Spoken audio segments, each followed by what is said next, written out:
I just want to say that Marina Mabrey is a bum, and I own her. She shoved me like that was going to change the score.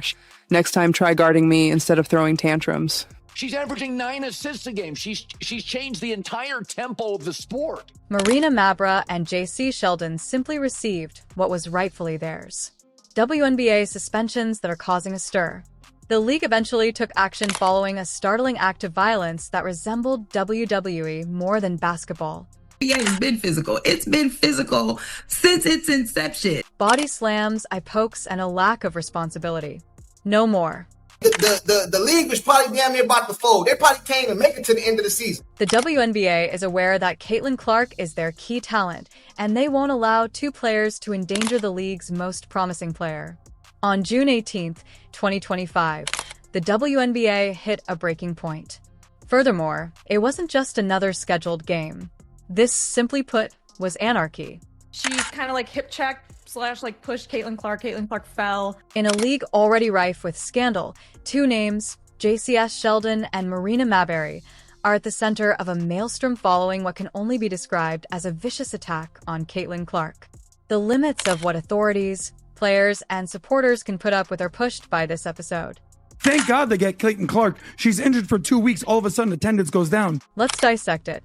The WNBA's undisputed star, Caitlin Clark, recently made her much-awaited comeback, bringing an astounding 2.2 million people to ABC. Her position as the league's biggest draw was further cemented when it became the third highest-rated game in league history, but the euphoria was brief. And then in the third quarter, Sheldon poked her in the eye again. This is something we see all the time. They were on each other. They were talking. It was trashy. The superstar like MJ, unstoppable. Sheldon gave Clark an obvious eye poke during a tense time in the second quarter, raking across his cheek. A foul so blatant that it stunned both pundits and fans. After review, the play was first given a common foul rating. The fracas occurred in the fourth quarter, which was, it took, the referees like 10 minutes to decide what to do. They ended up ejecting. In the fourth quarter, Mabrey took things to the next level, as if that weren't enough. This is the reason why we haven't seen Caitlin at 100%. We haven't seen her as quick as we saw her last season. She stunned Clark with a full-force body slam after a dead ball, sending the WNBA players sprawling to the ground. Because of the severity of the collision, Clark needed team members' rapid care. Surprisingly, though, Ma was spared. Following a thorough examination, the referees determined that the game was only a technical foul. This judgment has caused indignation on social media and elsewhere. Her being someone who can play really aggressive, hard basketball. The league, which greatly depends on Clark's star power, couldn't have come at a worse time. WNBA television ratings down more than 50%. WNBA viewership have risen 55% above their season average since she returned from injury. Given that Clark's absence earlier in the season had led to sharp drops in ticket sales and audience engagement, the league's inability to safeguard its most marketable star is all the more puzzling in light of this. NBA has been physical. It's been physical since its inception. Like, these women are ball players, and they play the game like ball players play the game. And that requires, at times, being physical. Let's be honest now. In sports, physicality is a component of the game. There are moments where you feel like the physicality is unwarranted. However, what transpired here was personal as well as physical. Mabrey's body check did not occur during a heated game. After the two sides had reportedly calmed down, it happened during a dead ball. Clark, who was already clearly injured, was rendered helpless on the court by the force of the impact. However, Ma was not expelled. Take a moment to process that. The aggressor continued to play after Clark was given a technical foul in a league that prides itself on safety and fair play. You read correctly. Being assaulted carries a technical foul. The NBA has to be more serious in protecting one player over other players because of the physicality around how defenders now are with Caitlin Clark. The pattern is what aggravates this even more. All season long, Caitlin Clark has been the victim of attacks. She has experienced a level of hostility that feels more like punishment for being the best than defense, whether it takes the form of double teams, harsh fouls, or blatant cheap shots. This goes beyond yesterday night. It concerns a league that appears incapable or unwilling to defend its most prominent player. How people view Caitlin Clark, and whether people view that the WNBA needs to protect Caitlin Clark, the golden goose of a league, as which she is being called. The WNBA appears to finally understand the extent of Caitlin Clark's star power, and it may be crucial to the league's continued existence. Officials give a tech to Sheldon for poking. In an unprecedented and decisive step, the league suspended Jacy Sheldon and Marina Mabrey within hours of the mayhem that broke out on June 18, 2025. It was a daring move that showed the seriousness of the crisis even the WNBA couldn't overlook.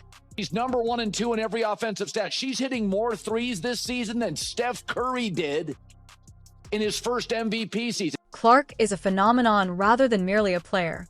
Her homecoming attracted 2.2 million people, making it the third highest viewed game in WNBA history. The league's relevance, ratings, and stakes all increase just by her existence. Let's not fool ourselves, though. Justice wasn't the only issue here. It had to do with damage control.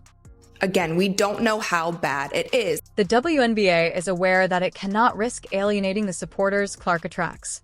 Ratings plummeted by 55% during her absence earlier in the season, leaving behind a stark reminder of her irreplaceability. Her return rekindled the league's enthusiasm in addition to increasing viewership. One thing is evident from crowded arenas, booming goods sales, and an abundance of social media activity.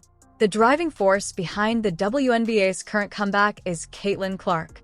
Her ability to step up in big moments. When the bright lights are on, Caitlin Clark is also on. You can feel the enthusiasm when Clark is on the court. Fans line up to fill venues for her appointment watching events, converting previously empty seats into standing room-only events. The WNBA is aware that star power, like that, deserves attention. Protecting a player isn't the only reason to make sure Clark is safe. It's about protecting the league's own future. How much better defense can you play on Caitlin Clark if she is on fire like that? And she was clearly feeling it. She was in the groove. However, the WNBA is also aware of the thin line it must walk. Removing the intensity would weaken the core of basketball, which lives on it. Jacy Sheldon and Marina Mabrey's punishments demonstrate a dedication to striking a balance between safeguarding the league's top player and preserving the grit and fire that make games exciting to watch. This would not have happened at the end of the game if the referees did their job during the first play. If the referees did their... The league is safeguarding not only Clark, but also its future by acting right away. It's an obvious message. The key to the WNBA is Caitlin Clark. And there will be immediate repercussions for any threat against her, whether it is on or off the court. It's time they gave her name some respect. Did Sophie Cunningham take it a little bit too far? Yeah. Let's take a moment to discuss Sophie Cunningham. She is the hero that the WNBA sorely needs, but didn't realize it needed. Gonna be in the All-Star game tonight just from this one play because she was standing on business. It wasn't a dirty play. It was an intentional foul, and it was meant to send a message. Cunningham was prepared to go all Draymond Green while the court was in disarray, defending Caitlin Clark in a manner that her own team was unable to. And you know what? Fans took note. For more frank opinions and unvarnished views on the WNBA season, subscribe to the channel. And then there was another play where Sophie Cunningham got caught up on a screen. There was contact there, and then that's when Sophie re-injured her ankle. However, let's take a moment to zoom out. Sophie's act of heroism is only one component of a much bigger picture. Caitlin Clark is more than just a celebrity. She is the WNBA universe's gravitational center. She shoots like Steph Curry. She embodies Magic Johnson with her passing, and her mindset is pure Kobe Bryant. She possesses the Mamba mindset, which is the unwavering will to triumph despite the odds and referees working against her. This isn't exaggerated. The figures support it. She's like Steph Curry. She can pull up from anywhere. You understand? She has that kind of capability. The league finds it difficult to stay afloat without Clark. Games are ignored. Sales of tickets fall, while social media activity stagnates. She is more than a mere athlete. She is the lifeblood of the WNBA. And that's the root of the issue. No matter how excellent they are, No sports league should be this reliant on a single individual. Simply put, it is not sustainable. Caitlin Clark, Marina Mabrey, Tina Charles were assessed with technical fouls on Tuesday. Caitlin, Marina, and Tina Charles. What would happen if Clark felt she could take it no more? Not to mention that she has been the focus of constant harassment all season. Cheap shots, body slams, and eye pokes. She has carried the league on her back and withstood it all. What is her prize? 2. She was given a technical foul for refusing to back down. There are millions of people that never cared about the WNBA at all, that now care because Caitlin Clark is in the WNBA. Clark might easily take her skills elsewhere if the WNBA doesn't start defending its best player. She would be highly sought after by overseas leagues, who would also likely pay her far more. The WNBA is failing to treat her with the respect she merits, even though it cannot afford to lose her. Haul her racist ass back to Russia. Let's take a different approach, though. The game involves physicality. Amid the controversy surrounding Caitlin Clark's treatment on the court, the WNBA is taking action to support its position, highlighting that roughness is an essential component of the game's competitive nature. Man, Caitlin Clark is a superstar and she's, bigger than life and all this stuff. The league is striking a careful balance between safeguarding its players and maintaining the physical purity of basketball, even as supporters and pundits condemn recent events involving Jacy Sheldon and Marina Mabrey as going too far. The elephant in the room needs to be addressed. There is contact in basketball. In both men's and women's basketball, some of the most memorable moments in history have resulted from fierce contests in which physicality was crucial. Consider the tough play of the WNBA in the late 1990s, or the Bad Boys Pistons. The sport has traditionally been characterized by tight contact defense and competitive fire. According to this viewpoint, while the events involving Clark, Sheldon, and Mabrey may be intense, they don't totally deviate from what typically occurs in high-stakes games.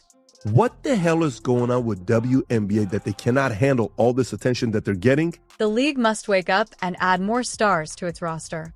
A'ja Wilson is excellent. Amazing. Breanna Stewart. But Caitlin Clark came out the gates and put up some numbers we've never seen before. However, none of them produced the same level of buzz as Caitlin Clark.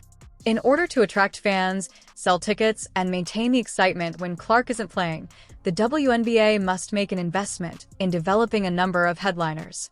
This goes beyond just survival. It has to do with development.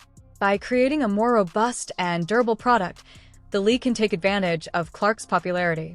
I don't want this to go to that extreme level where now people are saying just crazy things, because this has been around in the WNBA for a long time. It's a really aggressive sport. In the meanwhile, the consequences of this most recent WNBA disaster are unprecedented. Fans on both teams are blazing up social media with insightful comments that might light up the scoreboard. The hashtags are harsh. Fans of justice for Clark and Ban Mabrey are calling for Jacy Sheldon and Marina Mabrey to be suspended for what they describe as an attack rather than basketball. And can you really blame them? The video is truthful. Clark was singled out, assaulted, and left helpless. It's like the WNBA is afraid to be profitable. If they start making money, maybe the NBA would force them to operate as a separate entity. The WNBA cannot afford to ignore instances of unfairness because its quest to become a dominant force in sports is far from over. In a market crowded with well-known sports, women's basketball already faces a difficult fight for equal recognition, sponsorships, and visibility.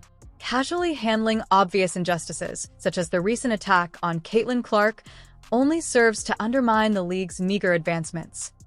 This is why the WNBA is never, ever, ever going to work. The WNBA must continue to take the initiative in situations like these. Stricter officiating, unambiguous penalties for unsportsmanlike behavior, and a steadfast dedication to player protection are all necessary for the league. Its reputation could be damaged and the fan base alienated if this isn't done. The WNBA needs to demonstrate to the world that it values its athletes and its integrity because women's basketball deserves better. Its mission would be betrayed if it were any less. This absolutely ridiculous no space for hate campaign where the WNBA is policing and potentially punishing their fan base, they're essentially booking themselves a first-class ticket on the Bruce caboose heading straight down the path of bankruptcy. This leads us to the WNBA's next course of action. The sanctions for Ma and Sheldon seem to be the most basic. This goes beyond simply penalizing two players. The goal is to establish a precedent.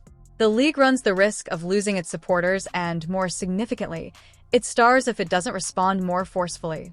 It's time the league began treating Caitlin Clark like the phenomenon that she is, not just a player. For more information regarding this season's WNBA disaster, like this video and subscribe to the channel.